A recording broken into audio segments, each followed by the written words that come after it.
Vehicles that are built to withstand the blast of a landmine and weapons designed for combat are being used right here in our community. But how those items are used may surprise you. News 18's Holly Campbell investigates how hardware passed down from the military is modified for local law enforcement. Holly. When local law enforcement agencies get equipment from the military, they have to think of new ways to use it. And police say those new creative ways are helping save taxpayers thousands of dollars. M16 rifles are designed for war. More than 100 rifles have been passed down to officers in Tippecanoe County from the Department of Defense in a program that helps supply local law enforcement agencies. But those rifles are modified before they go into the hands of officers. It's a fully automatic weapon when it comes to us, and for a small fee we can buy a conversion kit where we can change those rifles to be semi-automatic and convert them to law enforcement purposes. And with the exception of the rifles that were issued to members of our SWAT or Special Response Team, all of the others have been downgraded and made into a semi-automatic platform. Purdue Police Captain Eric Chin says the rifles are modified with shorter barrels and different bullets. Right out of the crate from the military.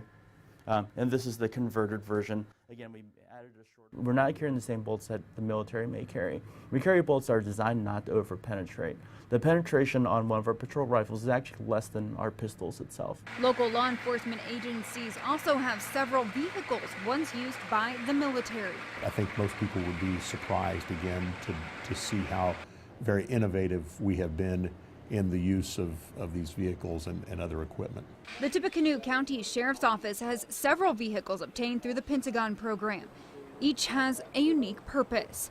Several are used during the winter to get through the snow, and one is used to transport employees and patients to and from Riverbend Hospital during floods. When it drives through the water and saves somebody in an emergency, nobody's going to be intimidated by the truck. Tippecanoe County Sheriff Tracy Brown says another truck is helping the jail cut back costs. When we buy bulk of pork and beans and things like that, we recycle those cans and that money goes back to the general fund, so that's the truck that we use to collect and haul those items. And a vehicle designed to withstand the blast of a landmine is being used by the West Lafayette Police Department's Special Response Team.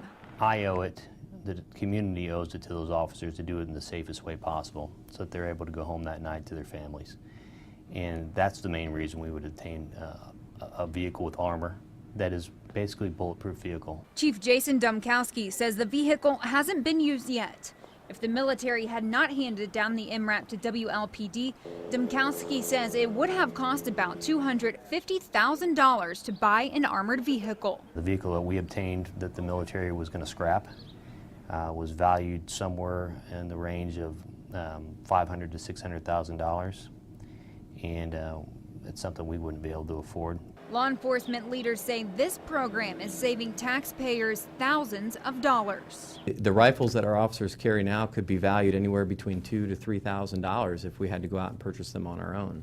You're looking at a savings of almost $200,000 to the taxpayers. We have been able to take that property, put it to a good use, and ultimately save taxpayers locally from having to buy new pieces of equipment. ACLU of Indiana Executive Director Jane Henniger says money saved may mean comfort forfeited. We want government to be forthright in what they have, what it looks like, so that citizens can react to it. And if we determine that it is best in a cost-benefit analysis, some of the costs being what we might give up in freedom or at least comfort, then at least that's done in a transparent way. When questions like this arise, we should be prepared to give our citizens answers. When it comes to what the sheriff's office has from the program or how the equipment is being used, Brown says he is an open book. So you pick the telephone up and you call, or you stop into my office and you visit, and I'll show it to you and I'll talk to you about it and tell you why and justify why we have that. Because when it comes to the military and police, local law enforcement leaders say they are two different things. I have very strong feelings that law enforcement, local law enforcement, should look like the police, should function like the police and not like the military. There's, nothing for us to benefit from becoming an over-militarized or militarized force. Flannelly says they use equipment from the military, but only equipment that is appropriate and can be put to a good use in our community. You're not going to see tanks rolling down the street anytime soon, at least not from our police department. And I'd be the first one to be standing out in front of them if I needed to. Tomorrow on News 18 at 5 o'clock, Chiefs Domkowski and Flannelly will be in the studio for a live response to our stories. Head to our website at WLFI.com to see more photos of equipment being used in our community. Reporting live in Lafayette, Holly Campbell, News 18.